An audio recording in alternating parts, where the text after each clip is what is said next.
जिन आदमी को यह पता चलता है कि मेरे ही करने से सब कुछ होता है, सच में अक्रूर जी महाराज के तरफ भरम है। क्या है बोले सब? एक तो गिरगिट चढ़ा हुआ था छत के ऊपर, लटका हुआ था। गिरगिट देखे है ना, वो छत पर अक्सर क्या होता है, वो मतलब दीवार पर कम लटकता है, छत पर जाकर के ज्यादा लटकेगा। छते पर उसको मोकरा टोकरा मच्छर उच्छर पकड़ने में थोड़ा ज्यादा सहूलियत होता है, क्योंकि उसका जो चांगुल होता है बड़ी कारगर होता है। एक प्राणी उनसे कहा है, नीचा में तुमको नहीं पकड़ा जाता है, जो लटकल रहता है ऊपर में। गिरगिट कहा, देखिए हम एक साथ दो काम करते हैं। क्या करते हैं? दो काम करते हैं। कौन सा काम करता है? मच्छर को बीच करके खैबे करते हैं, और दूसरा काम ही छत को तोले रहते हैं। बोलिए प्रेम से वृंदावन बिहारी लाल की जय। जब हम नीचा हो जाएंगे तो छते गिर जाएगा, देह चूर चूर हो जाएगा। क्या समझ आ रही है? अब गिरगिट के बात सुन करके सुनने वाले को बड़ा आश्चर्य हुआ। गिरगिट को इतना भी पता नहीं है कि छत पर मैं लटका हूं कि छत को मैं उठाया हुआ। आपको यह भरोसा होना चाहिए कि मैं दुनिया से सटा हुआ हूँ, दुनिया हमारे साथ नहीं चल रहा है, हम पर नहीं चल रहा। आप आज मर जाइएगा तो आपका परिवार क्या हो जाएगा? खत्म हो जाएगा, नहीं जिंदा रहेगा। हाँ बातें चल। एक जगह मेरा प्रोग्राम चलता था, वो आदमी कहा कि बाबा हमको एक दिक्कत है कि हम ना मर जाए तो हमारे पुरिया क्या ना रहे। मुझे लग रहा है कि हम मर जाएंगे ना तो हमारा पुरिया भी मर जाएगा। मैंने कहा कि एक काम कीजिए, 5 दिन मर करके आप देखिए, बुढ़िया आपका अमानत रहेगी। क्या रहेगी? बोले बोलो, अमानत रहेगी। अरे कोई किसी के साथ आज तक मरता नहीं है, मर जाता है तो 1 दिन 2 दिन 4 दिन रोता है, इसके बाद सब ठीक हो जाता है। क्या हो जाता है? बोले बोलो, सब ठीक हो जाता है। इसलिए कोई किसी के बदला में नहीं जाता है। इसीलिए आप एक सत्संगी होकर के चिंता करते हैं कि हम मर जाएंगे तो बुढ़िया कैसे है? बुढ़िया खूब रहेगी। बुढ़िया मर जाती है तो बुढ़वा रहता है, बुढ़वा मर जाता है तो बुढ़िया रहती है। इसीलिए आपको इस तरह की चिंता करने की कोई जरूरत नहीं। ये चिंता हो गया गिरगिट वाला चिंता। कैसा चिंता हो गया? वही गिरगिट वाला चिंता अक्रूर जी महाराज को। उसका संसद 3 बार डुबकी लगाने से क्या हो गया? मिट गया। आप लोग भी विश्वास कीजिए, यमुना नदी में 3 बार डुबकी लगाया था, अक्रूर जी का चिंता मिट गया। अपना लोग भी कथा में डुबकी लगाइए ताकि अपना लोग का भी चिंता क्या हो जाए? बोले सब मिट गया।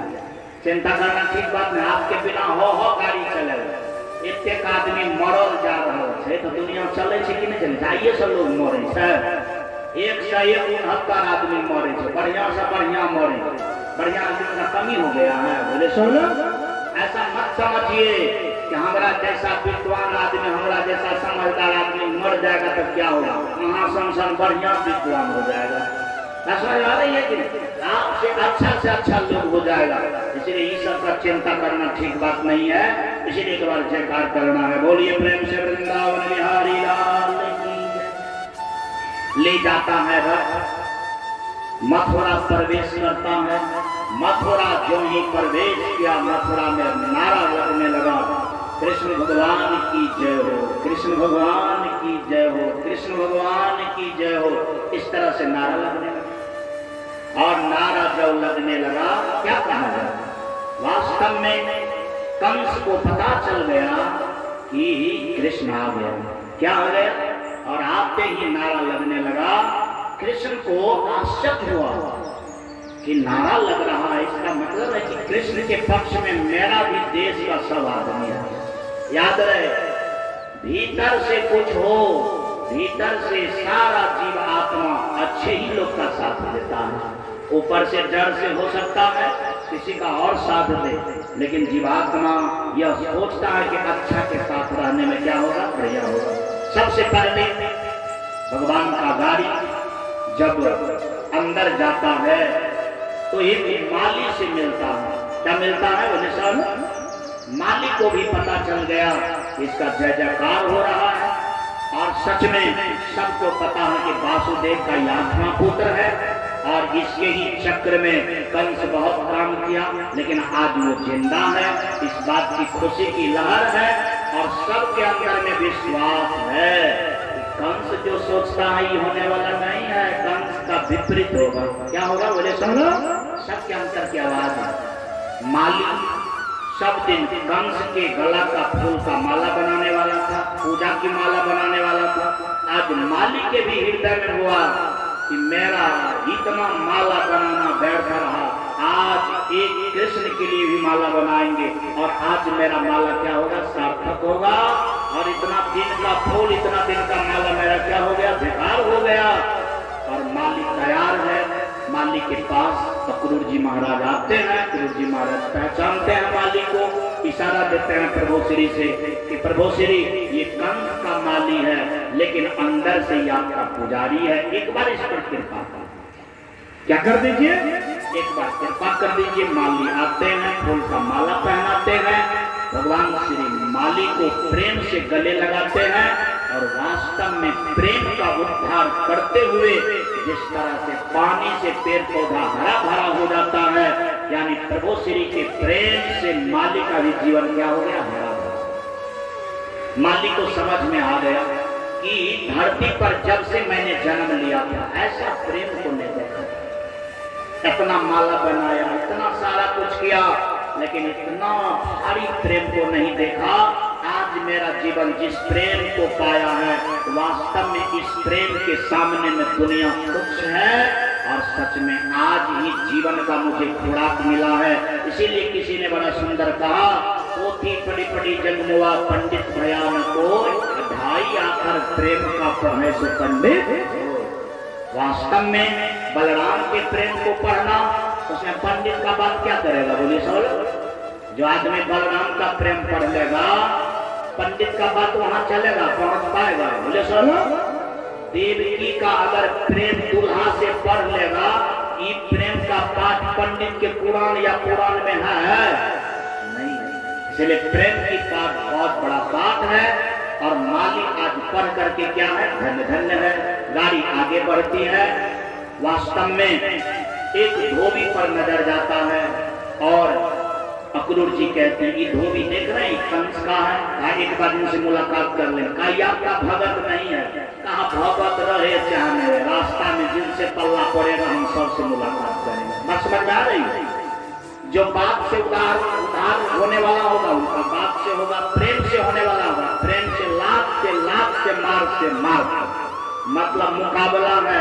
जहां जिस तरह की मुकाबला करना पड़ेगा आज उसी तरह से मुकाबला करेंगे। बात समझ आ रही है। वास्तव में धोबी से कहा, है धोबी रुको, किसका कपड़ा है, कहा यह कपड़ा कंस के परिवार का है, कहा सब कपड़ा हमको दो, मुझे राज्य में प्रवेश करना है और राज्य वाला कपड़ा है नहीं।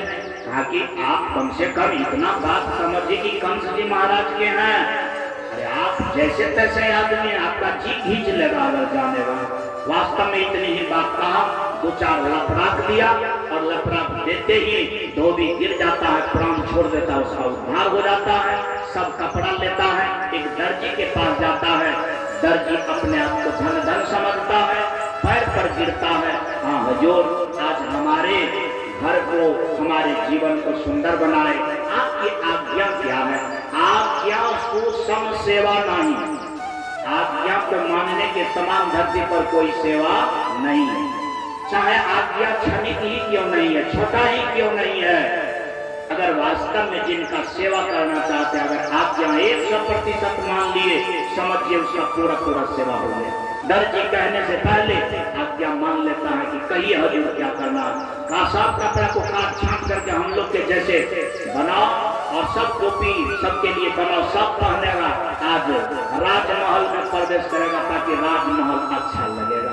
वास्तव में दर्जी उनकी बात को सुना, कंस का डर नहीं किया और कंस के डर को छोड़ते हुए ऐसा काम किया, इसीलिए प्रेम से दर्जी का उद्धार किया। बोलिए प्रेम से वृंदावन बिहारी लाल की जय। वास्तव में भगवान का भजन वही कर सकता है जिसको कोई डर नहीं है, जिसको कोई डर नहीं है। निडर कितना बनना पड़ेगा, कामी क्रोधी लालची इनसे न भक्ति हुए, भक्ति करे कोई सूरमा जाति बरन कुल को। समझ आ रही, भक्ति साधारण आदमी का चीज नहीं है। जो आदमी डरेगा मरने से, जो आदमी डरेगा कि हमारा प्रतिष्ठा चला जाएगा, जो आदमी डरेगा कि का बदनामी हो जाएगा, जो आदमी डरेगा कि हमारा जाति पात का प्रतिष्ठा चला जाएगा, जो आदमी को ऐसा लगेगा कि ऐसा करने से मेरा लोभ लालच पर धक्का पड़ेगा, ऐसे व्यक्ति से भक्ति संभव नहीं। माली निडर हो गया, यानी दर्जी निडर हो गया, चाहे कंस को जो करना होगा वो करेगा, लेकिन हम प्रभु श्री की बात को क्या करेंगे, रखेंगे। क्या करेंगे बोले सब लोग? इसका मतलब है कि जो व्यक्ति के पास में डर होगा वो भक्ति नहीं कर सकता है।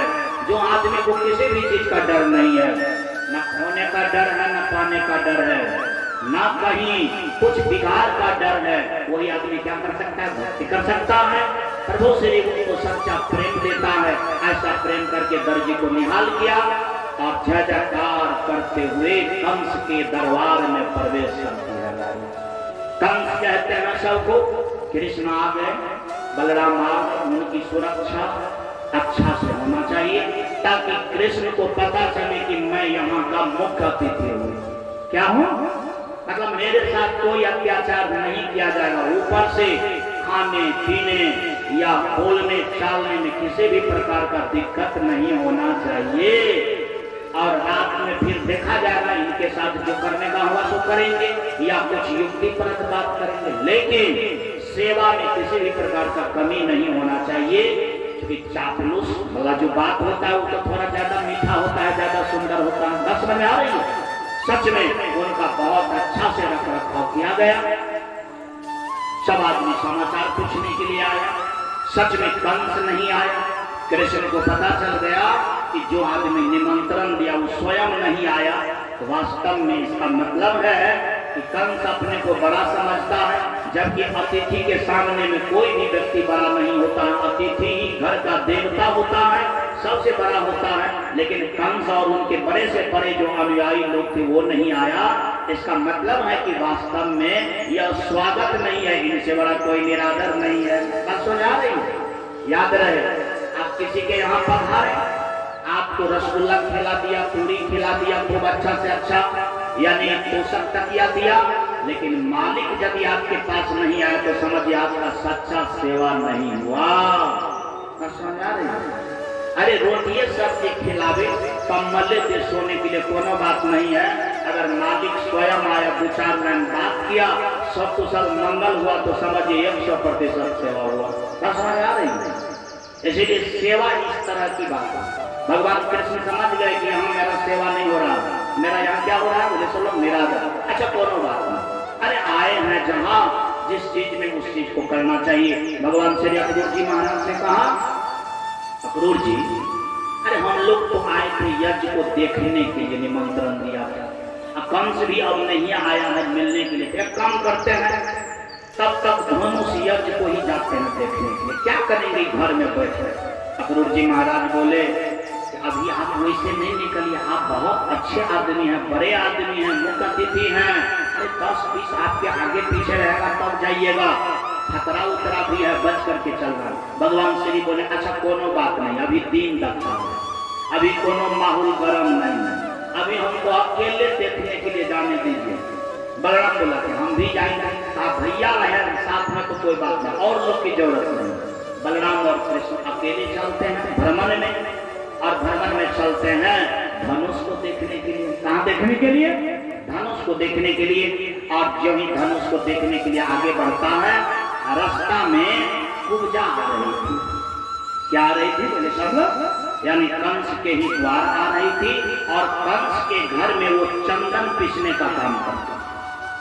चंदन, एकदम सुगंधित चंदन, और कंस चंदन लगाया करते, अपना भी लगाते थे, पूजा पाठ में भी काम होता था। इस तरह से बातें होती। अब हुआ क्या, जब चंदन पीस लिया, और चंदन पीस करके मतलब वो आ रही थी, रास्ते में भगवान श्री मिले। भगवान श्री जो ही मिलता है तो भगवान देखती है कि भाई ये बूढ़ी है, उनसे पूछे भगवान, तू कौन हो? तुम तो बहुत सुंदर लगती हो देखने में। उपजा को यह बात बड़ा खराब है। क्या लगा? हमको तो लोग कुबड़ी कुबड़ी कहता है, मैं लुढ़क करके चलती हूँ, ये लड़का देखिए कितना गड़बड़ लड़का है, हमको सुंदरी बोलता है। इसका मतलब है कि मजाक करता है। क्या करता है? भगवान कृष्ण से कहने लगा, क्या लड़का, तुमको बोलने का तमीज नहीं है, आज तक मुझे कोई सुंदरी नहीं कहा है, तुम सुंदरी कर करके तुम मुझे निरादर कर रहे हो, मुझे तो सब दिन लोग कुबड़ी कुबड़ी कुब्जा कुब्जा कहता है, इसीलिए मैं लोग से बच करके चलती हूँ ताकि मुझे कोई कुबड़ी नहीं कहते। और तुम मिला तो तू मेरा बहुत निरादर किया। कहा नहीं, अरे तो सुंदरी है इसीलिए मैं तुमको सुंदरी कहा, वास्तव में तू प्रभु की पुजारिनी है। कुब्जा का जो सर नीचा था, कुब्जा थोड़ा सा ऊपर करके जब देखी तो देखा कि ऐसा दिव्य पुरुष का दर्शन में कभी नहीं किया था, लगता है कोई और कोई है। देखा, कुब्जा कहने लगी, आप कौन हो? कहा कौन हो सो नहीं, अरे कोई अगर होगा तो वो तुम्हारा ही होगा। बोलिए प्रेम से वृंदावन बिहारी लाल की जय। प्रभु श्री के ही मुखार बिंद में एक शब्द बसता है कि मैं सबका हूँ। मैं क्या हूँ? हाँ, जीव का तात्पर्य होता है मैं सबका नहीं हूँ, मैं इसका हूँ, इसका हूँ, इसका हूँ, इसका हूँ। और प्रभु श्री में इसका उसका शब्द नहीं है। प्रभु श्री के मुख में एक शब्द है कि मैं सबका हूँ। वास्तव में प्रभु श्री के पास में बेसी भाषा की जरूरत नहीं है, बेसी प्रीपोजिशन, बेसी एडवर्ब, बेसी एडजेक्टिव की जरूरत नहीं है। उसमें एक ही शब्द है कि मैं सबका हूँ, सब मेरा है। समझ आ रही है? अब आप वही बात रखिए, जब ब्रह्मांड एक परिवार होगा और ब्रह्मांड प्रभु का होगा तो व्यवस्था भी क्या हो जाएगा? एक हो जाएगा। क्या हो जाएगा? और जीव तो कहता है कि ब्रह्मांड मेरा नहीं है, सब मेरा नहीं है, सबका मैं नहीं हूँ, इसीलिए सबका व्यवस्था क्या है? अनेक प्रकार का। सबका व्यवस्था अनेक प्रकार का है। इसीलिए प्रसाद जब प्रभु के पास आता है कुछ, तो चावल भी प्रसाद बन जाता है। और जीव के यहाँ यदि चावल यानी आग में पक भी जाता है तो भाते कहलाता है। क्या कहलाता है? इसका कारण क्या है? कारण यही है कि यहाँ आने वाला प्रसाद पर सबका अधिकार होता है और सबका हक बराबर हो जाता है, इसीलिए इसका नाम प्रसाद होता है। और जब अपना लोग के हंडी में चावल रहता है तो उसमें लिमिटेड है कि 4 आदमी का बन रहा है। क्या बोले सर? हाँ, 5 आदमी का बन रहा है, उस पर सबका अधिकार नहीं है, इसीलिए वो प्रसाद नहीं है, वो भात है। क्या है बोले सब लोग? भात है। महात्मा जी के यानी घर का भोजन प्रसाद होता है, इसीलिए कि महात्मा जी के पास जितना लोग चले आवे, जितना ही बना है उतना में ही सब खाएगा, इसीलिए वहां पर उसको प्रसाद बोला जाता है। क्या बोला जाता है बोले सब? यहाँ पर 1000 आदमी आ जाए, 500 आदमी आ जाए, अगर 500 दाना चावल का क्यों नहीं है, एक एक दाना सब लगा, सबका अधिकार है, इसीलिए इसका नाम क्या है बोले सब? प्रसाद है। याद रहे, भगवान का भी अंतरात्मा सबका है, इसीलिए भगवान का जीवन है प्रसाद है। भगवान का जीवन क्या है बोले सब? और जब प्रसाद में सकता है तो सब चीज प्रसाद हो जाता है। तो नारियल, केला, क्या कहते हैं, खीरा उड़ा सब प्रसादे हो जाता है। बस समझ आ रही है? सच में जिसका अंतरात्मा प्रभु से मिल जाता है, उनसे भी कोई वस्तु सकता है तो वो भी वस्तु क्या हो जाता है? प्रसादे हो जाता है। एक बार जयकार कर लेना चाहिए। बोलिए प्रेम से वृंदावन बिहारी लाल की जय। जब देखा तो देखा कि ऐसा दिव्य लोग को मैं कभी नहीं देखा हूँ। आप तो कौन हो? भगवान कृष्ण बोले कोई और नहीं, तुम्हारा ही होगा, कोई और नहीं, तुम्हारा ही। कुब्जा ने बोले कि ऐसा शब्द तो मुझे आज तक सुनने को नहीं मिला। कंस के यहाँ जाता हूँ, अगल बगल में बैठने को मिलता है, हाथे से कोई आदमी चंदन की डाली पकड़ लेता है, वास्तव में कभी वहां जाने का अवकाश ही नहीं मिलता है, तुच्छ भावना से देखा जाता है। कुबड़ी जान करके कोई आदमी बढ़िया से बोलता तक नहीं है, और ये देखने में भी दिव्य है और वाणी भी इसका क्या है बोले सब आदमी दिव्य है। और ये कहा कि कोई और नहीं होगा, आपका ही होगा, इनसे बड़ा चीज और क्या हो सकता है? समझ आ रही है? वास्तव में उनकी आत्मा में लगा कि जब ये कहता है कि मैं आपका हूँ और सब मेरे जैसे व्यक्ति का जो होगा वो कोई नहीं होगा, वो प्रभु श्री ही होगा। कौन होगा बोले सोलो? क्योंकि दीन दुखिया का कोई नहीं होता है, अगर होता है तो वो प्रभु ही होता है। आज मुझे लगता है कि मैं जो चंदन पीसते पीसते प्रभु का नाम लेता हूँ, चलते चलते प्रभु का नाम लेता हूँ, लगता है आज वही प्रभु तो नहीं है। वास्तव में पूजा कहती है क्या आप प्रभु हैं? कहा तुम्हारे कहने से सब कुछ हो सकता है। बोलिए प्रेम से वृंदावन बिहारी लाल की जय। वास्तव में तुम्हारा हृदय जो बोल जाए तो सब कुछ हो सकता है, जो ही ऐसा कहता है। वास्तव में प्रभु श्री कहते हैं सुंदरी, अब जब मैं बोल दिया हूं तो तुमको सुंदरी बना देना चाहता हूं। क्या करना चाहता हूं? बना देना चाहता हूं। वास्तव में पूजा कहती है मुझे सुंदरी मत बनाओ, पहले एक बार चंदन करने के लिए दो। भगवान श्री बोले कि चंदन तो कृष्ण के लिए तूने कंस के लिए पीसा है, कंस के लिए बनाया, इस पर मेरा अधिकार नहीं है। कहा कि नहीं, इस पर सर्वस्व आपका अधिकार है। तब प्रभु श्री बोले तब तुमको लगाने की जरूरत नहीं है। अरे जो व्यक्ति केवल कह देता है कि ये अधिकार आपका है तो मैं स्वयं उसको स्वीकार कर लेता हूँ। और वास्तव में पूरा चंदन को अपने ललाट में लेपते हैं और ज्यों ही लेपते हैं और बलराम को भी लेपते हैं, स्वयं उसी हाथ से उपजा के ठुड्डी पर थोड़ा सा इशारा देता है, 3 बार हुचकाता है और उसी हिचकाहट के साथ उपजा सोच हो जाती है और बूढ़ी से यानी नवयुवती हो जाती है। बोलिए प्रेम से वृंदावन बिहारी लाल की जय। और जब ऐसा हो जाती है उपजा कहती है आपने क्या बना दिया? कहा क्या नहीं, अरे मैंने सुंदरी कहा तो सुंदरी बना दिया। क्योंकि मैं जिनको जो कहता हूँ ना, यदि किसी भी प्रकार का उसमें खोट भी रहता है तो उसको छील माट करके पुनः फिर उसी तरह से क्या करता हूँ, बना देता हूँ। कहा कि ऐसा बना दिए तो फिर मुझे कैसे पहचान पाएगा? हम मैं पहचानता हूँ, तू मुझे पहचान लिया, अब संसार को पहचानने की जरूरत नहीं है। अरे जो संसार को पहचानता है वो मुझे नहीं पहचानता है, और जो मुझे पहचानता है उसको संसार के लोग नहीं पहचानता। उसको तो पागले कहता, तू तो सुंदरी हो गई, बहुत सुंदर। वास्तव में पूजा धन्य हो जाती है और धन धन होकर के प्रभु का दर्शन करता है।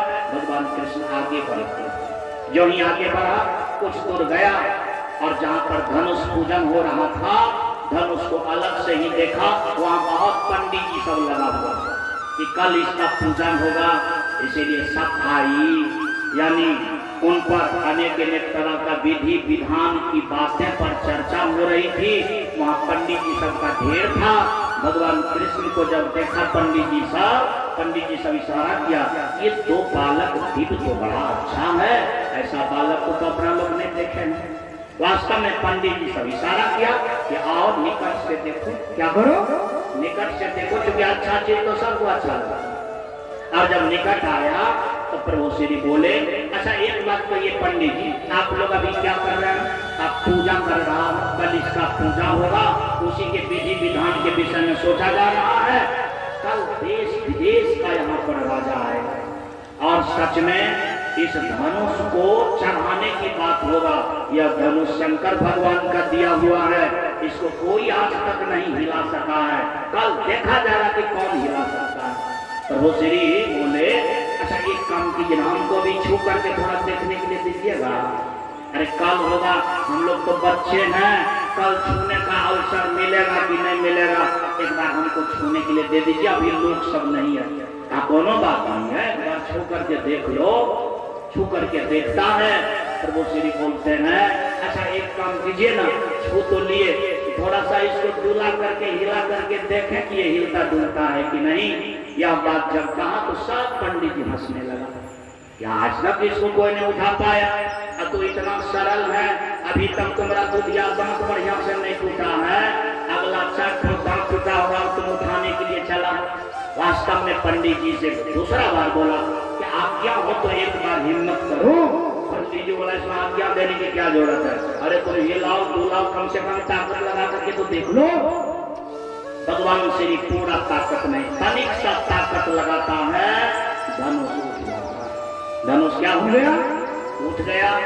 और तनिक सा ताकत लगाता है और बाण चढ़ाने वक्त ही धनुष टूट जाता है। बोलिए प्रेम से वृंदावन बिहारी लाल की जय। अब तो पंडित जी को डर हो गया कि जो धनुष कल होने वाला था उसका काम आगे तमाम हो गया, कंस को क्या जवाब दिया जाएगा? समझ आ रही है? जो काम कल होने वाला था, सब राजा महाराजा था, देवता पूजन होता, आज टूट गया। इसका मतलब है कि कंस आज हम लोग को नए बख्शेगा, आज मार देगा। आज क्या करेगा? मार देगा। इतना बड़ा अपराध, इतना बड़ा अपराध कैसे हो? मतलब कहने का तात्पर्य है कि कल पूजा होगा, आज वो टूट टाट करके समाप्त हो गया।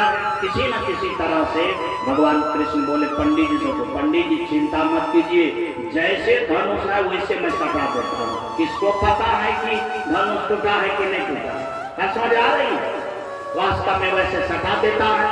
सब पंडित जी सब कंस के पास जाता है और कंस से कहता है कि महाराज बहुत बड़ा अन्याय हो गया। क्या हो गया? बहुत बड़ा अन्याय। क्या अन्याय हुआ? ताकि वो जो बालक इठो आया बहुत दिव्य था देखने में, वो कहा मैं छूता हूँ और कहा एक बार हिलाता हूँ, जहाँ सा ही ताकत लगाया धनुष टूट गया। धनुष क्या हो गया? कंस माथे पर हाथ ले लिया कि जिस बहाने से इतना बड़ा निमंत्रण हुआ है और इतना बड़ा बहाना अगर इतना छोटी बात में खत्म हो गया तो क्या उनसे कोई मुकाबला कर पाएगा? यानी पार आना सबका शक्ति क्या हो गया? मुझे स्वाद में खत्म हो गया कि जिन धनुष को आज तक मैं हिला नहीं पाया और यह तोड़ दिया, इनसे कौन मुकाबला करेगा?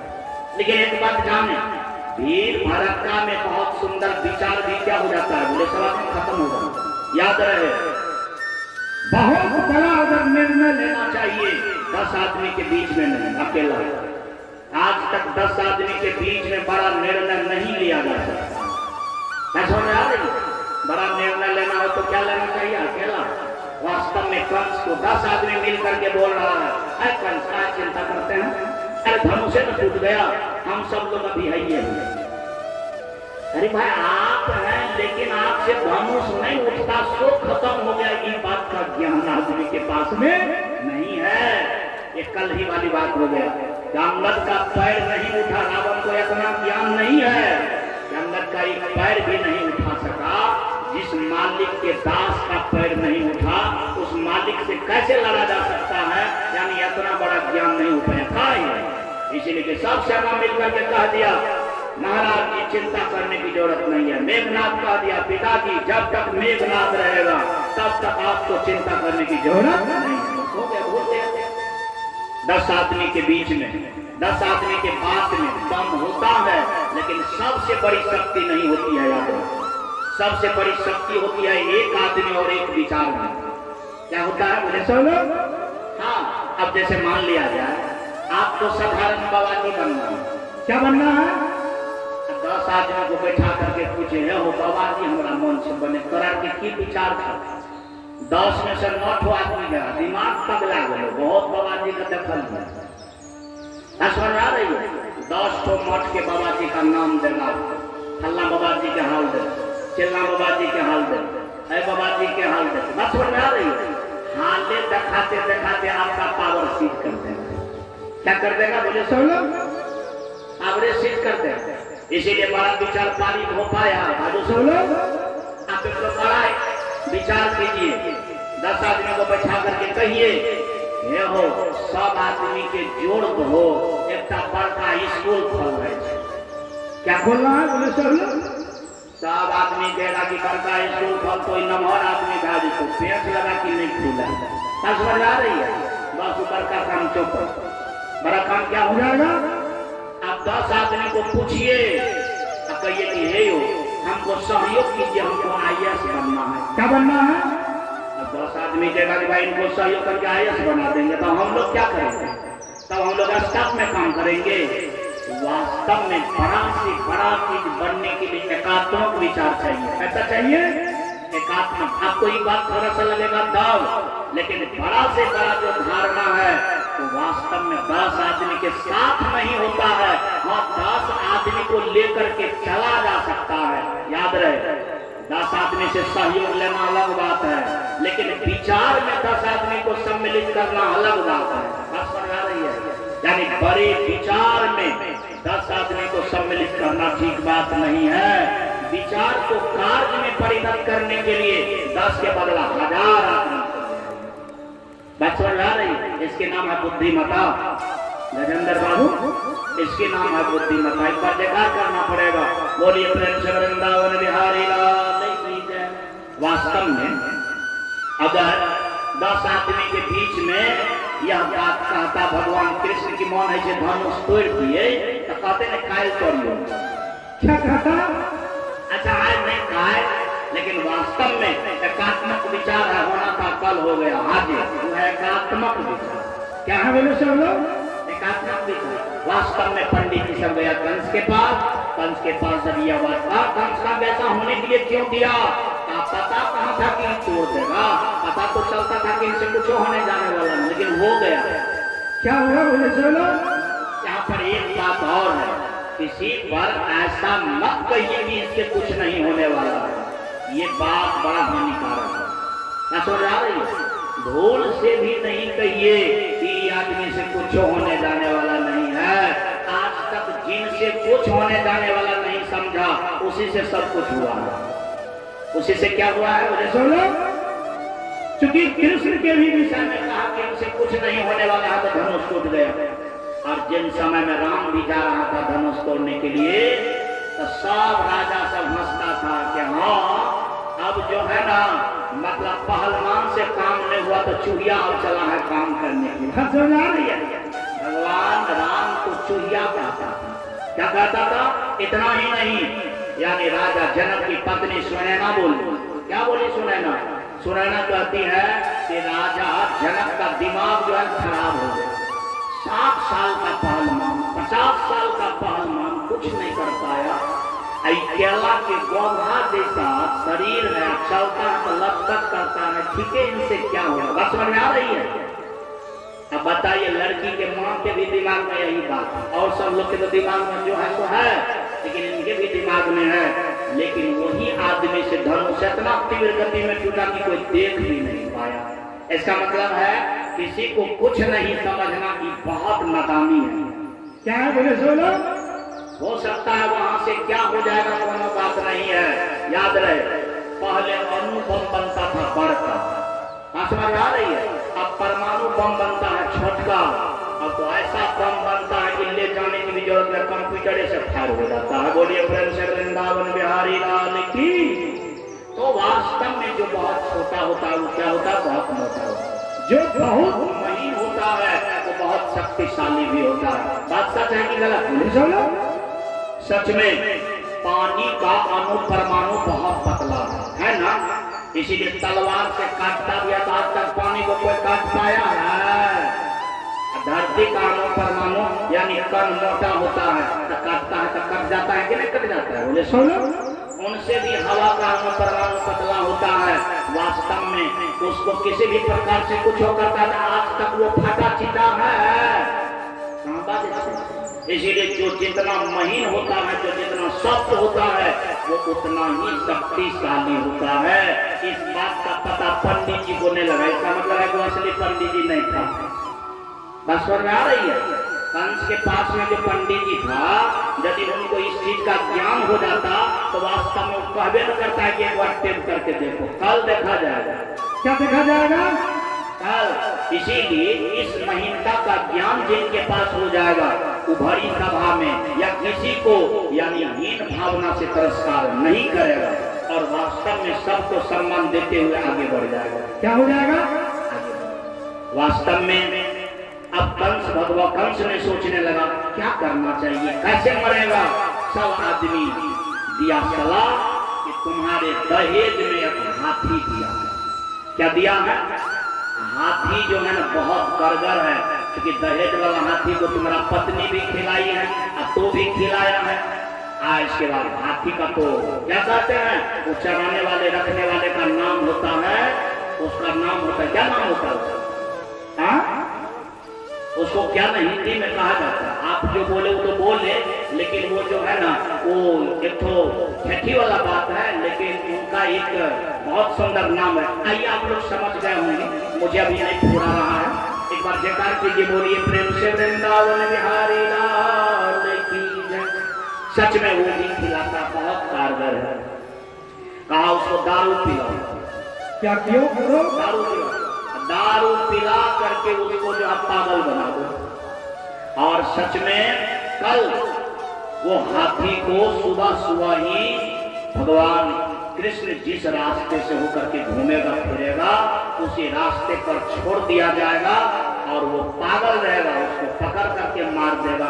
और ये ऑब्जेक्शन किसी पर नहीं लगेगा, ये ऑब्जेक्शन हाथी पर चला जाएगा कि भाई हाथी जानवर था, पगला गया था, उसी चपेट में क्या हो गया, मारा चला गया। बस समझ आए? सच में भगवान कृष्ण सुबह सुबह घूमने के लिए निकला। अरे सब आदमी को घूमना चाहिए सुबह में। क्या करना चाहिए बोले? सब लोग से मैं प्रार्थना करता हूँ कि आप सब लोग कम से कम 4 से 5 बजे घूमिए। क्या कीजिए बोले? 4 से 5 बजे घूमना चाहिए। भगवान कृष्ण भी घूमते जब तक उस मौसम में भी, उस परिस्थिति में भी घूमने के लिए निकला, उसी समय में हाथी को छोड़ दिया जाता है। हाथी आता है निकट, हाथी से मुकाबला होता है, हाथी का दांत तोड़ लिया, पटक करके हाथी को क्या किया, मार करके उसको भी उद्धार कर दिया। मैसेज आया सुबह सुबह कि जो हाथी के विषय में कहा गया था कि भगवान को मारेगा, वास्तव में भगवान तो खड़ा ही था, उसका बड़का भाई बलराम ने पटक करके उसको क्या किया, मार दिया। इतना ही नहीं, हाथी का दांत भी तोड़ दिया।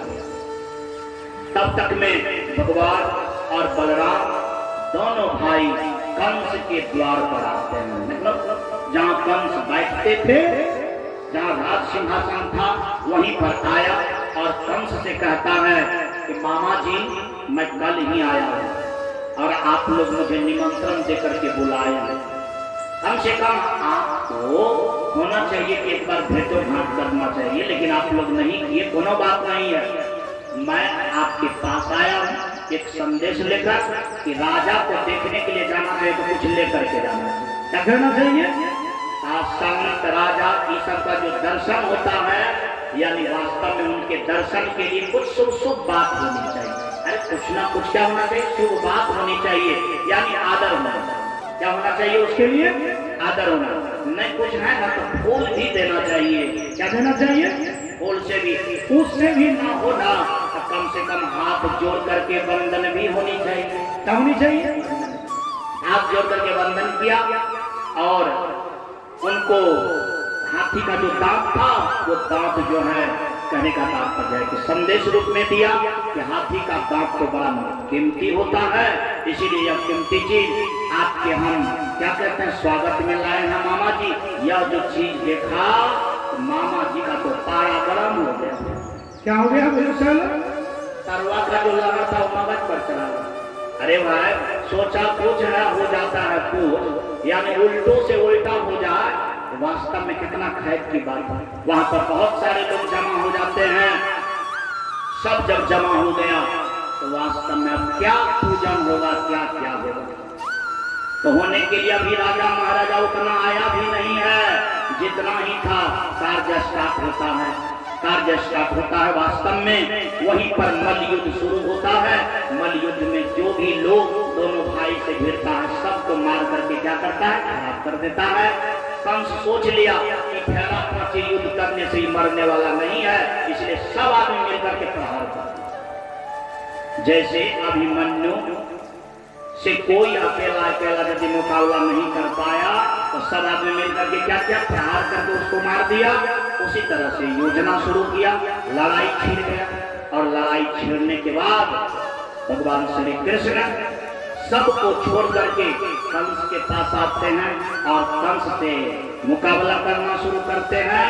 और वास्तव में जब लड़ाई होता है तो कंस को जब पटकन लगना शुरू हो गया तो कंस को पता चल गया कि वास्तव में अब हम काल से कमजोर हो गए और सुमरन करने लगा कि सच में आज तक का मेरा जितना भी बुद्धि है, जितना भी सोच है, सब बेकार जा रहा है। आंखों के सामने देख रहा है, देखते देखते उसको पता चल गया कि अब मैं बचने वाला नहीं हूँ।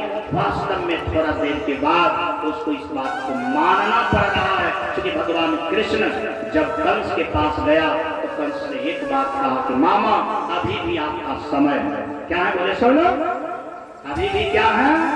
इतना हो जाने के बाद भी समय है कि यदि आप अतिथि का स्वागत करना चाहते हैं तो एक बार आप बोलिए कि आप मेरे हैं और मैं आपका हूँ, मामला समाप्त हो जाएगा। क्या होता है बोले सब लोग? अरे आप मामा हैं, आप मैं आपका भेगना हूँ, काहे मुझे काल समझते हैं? एक बार कहिए कि आप मेरे हैं और मैं आपका हूँ, मैं आपको ऑफर देता हूँ। कंस ने कहा दुश्मन कभी मेरा नहीं हो सकता है। भगवान कृष्ण बोले दुश्मन यदि मानते हैं तो मुकाबला ही करना पड़ेगा। मुकाबला करके कंस का प्राण को क्या करता है? अंत कर देता है। और वास्तव में श्री कृष्ण भगवान की जय जयकार होने लगता है। बोलिए प्रेम से वृंदावन बिहारी लाल की जय। वास्तव में आपको मैंने दिखाया कि भगवान कभी अपने मन से नहीं मारता है। मैं आप लोग से क्या कहा? कर्म व्यक्ति को खींच करके क्या करता है? ले आता है। यही मेरा प्रश्न है ना। सच में भगवान अपने मन से नहीं आया, कंस का कर्म के द्वारा भगवान को निमंत्रण दिया गया तब आया ना। इसका मतलब है कि कंस का कर्म अब बलिष्ठ हो गया था, मरना था, इसीलिए भगवान को निमंत्रण दिया गया। निमंत्रण पर भी आया तो भगवान मारने के लिए नहीं चाहता। भगवान ने ऑफर दिया कि आप कह दीजिए कि मैं आपका हूँ, आप हमारे हैं, और इस द्रौपदी को आप छोड़ दीजिए, राज कीजिए। क्या कीजिए? राज कीजिए और इस सब बात के फेरा में मत पड़िए। लेकिन कंस ने इस बात को स्वीकार नहीं किया, और जब स्वीकार नहीं किया तो प्राण का क्या हो गया? अंत हो गया। इसका मतलब भगवान कभी मारने की कोशिश करते हैं किसी को? स्वयं व्यक्ति मरना चाहता है। अब मैं एक बात सुनाता हूँ। नदी कभी किसी को मारना नहीं चाहती है, लेकिन अगर डूब जाए तो वास्तव में अब वो कैसे निकाल पाएगी? ठीक उसी तरह से भगवान श्री किसी को मारना नहीं चाहते हैं, सबका उद्धार चाहते हैं, लेकिन कोई अपना उद्धार चाहे तब। आज कंस मर गया मथुरा में, कोई बात नहीं। अरे अपना लोग तो कम से कम बचे हैं।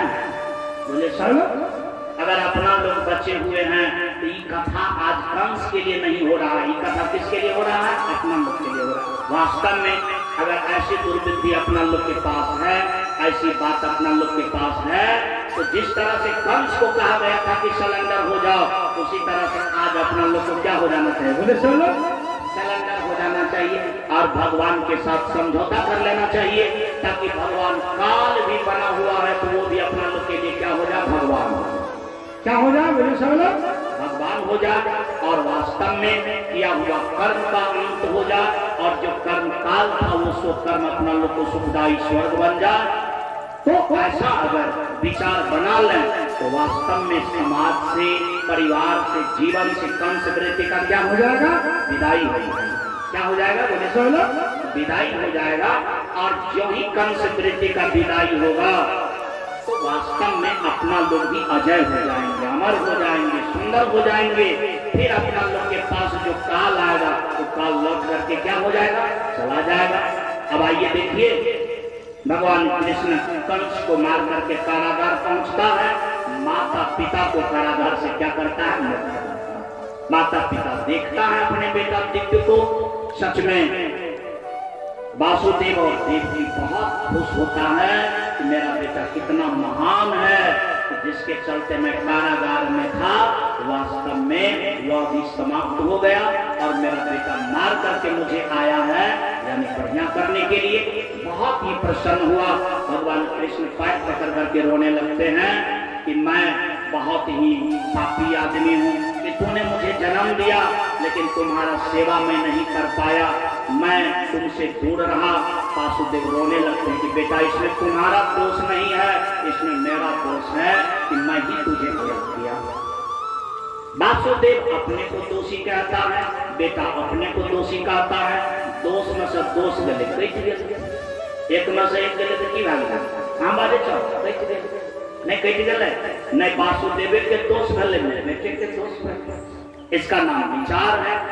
ऐसा करके पिताजी से आशीर्वाद लिया, देवकी से आशीर्वाद लिया, और वासुदेव प्रार्थना करके कहने लगा कि तुमको तो मैं बेटा कह करके आशीर्वाद देता हूँ, लेकिन तुम्हारा शक्ति सामर्थ्य सबको आशीर्वाद देने वाला है, इसीलिए बेटा हम पर भी दृष्टि बनाए रखना। क्या करना? बनाए रखना। उसको बाहर करता है, फिर उग्रसेन के पास जाता है। कहाँ जाता है? उग्रसेन के पास जाता है। उस बंद कमरा में लॉक था, कहीं पर किसी तरह की व्यवस्था उनके जीवन में नहीं था, क्योंकि कंस अपने पिताजी को कारागार में बंद कर दिया था। नाना को प्रणाम किया और नाना को जो ही प्रणाम किया और कहा कि मैं आपका नाती हूँ, देवकी का पुत्र हूँ। उग्रसेन को बड़ा आश्चर्य था, क्योंकि उग्रसेन तो कारागार में बंद था, बंद कमरा में, उसको तो पता नहीं था। उसको तो पता इतना ही था कि देवकी का सब बेटा क्या हो गया, मारा था। लेकिन आज जान रहा है, विश्वास नहीं हो रहा है। अक्रूर जी महाराज विश्वास दिलाते हैं। विश्वास जब हुआ तो उग्रसेन को बड़ा खुशी हुई। कहा कि नाती समाचार को, का समाचार यही लेकर के आया हूँ कि कंस मामा को सफाई कर दिए। क्या कर दिए? उग्रसेन को बड़ा चिंता होता है कि तू काहे के लिए मारा, कम से कम मुझे निकालता, हम अपने तलवार से उनको काटते। क्योंकि ऐसा कुपात्र बेटा को जब मैं अपने तलवार से काटते तब मेरा पाप क्या हो जाता, कट जाता। क्योंकि कुपुत्र को जन्म देने के समान धरती पर कोई पाप नहीं है। इसलिए नाती तू मुझे क्यों नहीं कहा? भगवान कृष्ण बड़ा प्यारा मुख से बोला कि नाना जी, वास्तव में मैं मारे चाहे आप मारे, ऐसा समझिए कि मैं ही मारा हूं। क्या मारा हूं? नाना जी प्रसन्न हो गया इनकी बात से कि नाती तू ऐसा बात बोल दिया तो समझ लो कि तब मैं ही मारा हूं। कहा नाना जी इतना से ही काम चलने वाला नहीं है, आप निकल करके बाहर चले। उग्रसेन बाहर आया और बढ़िया से नाती जी नाना को कपड़ा पहनाया, स्नान करवाया, सेंट लगवाया और राज सिंहासन पर ले गया। फिर से उनका राज्याभिषेक किया। बोलिए प्रेम से वृंदावन बिहारी लाल की जय। उग्रसेन कहता रहा नाती ये तुम्हारा राज है, तू काम किया है। कहा भले बेटा कार्य करे, लेकिन फल का अधिकारी जब तक पिता होता है तो पिता। भले नाती करे कार्य, लेकिन अगर नाना है तो फल का अधिकारी किसका होता है? नाना का। वास्तव में बेटा भले आम का पेड़ लगावे, लीची का पेड़ लगावे, लेकिन माँ बाप रहे तो तब तक बेच करके वही टका ले। यही धर्म है, यही क्या है?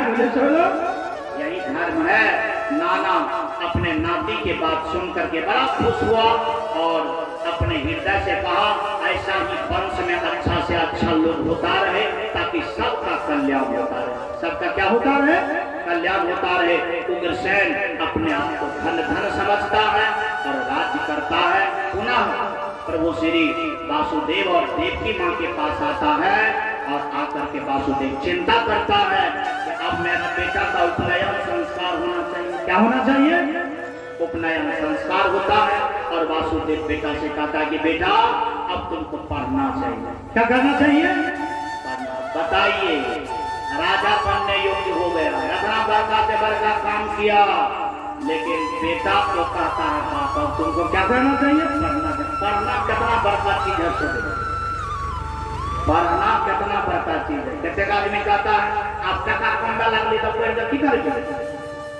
मैं पूछ लो बात, लोग क्या कहता है? अब टका कंडा लगली तो पढ़ के की करेंगे? अब जब तुम इतना बड़का टका वाला हो गया तो पढ़ने लिखने से क्या होगा?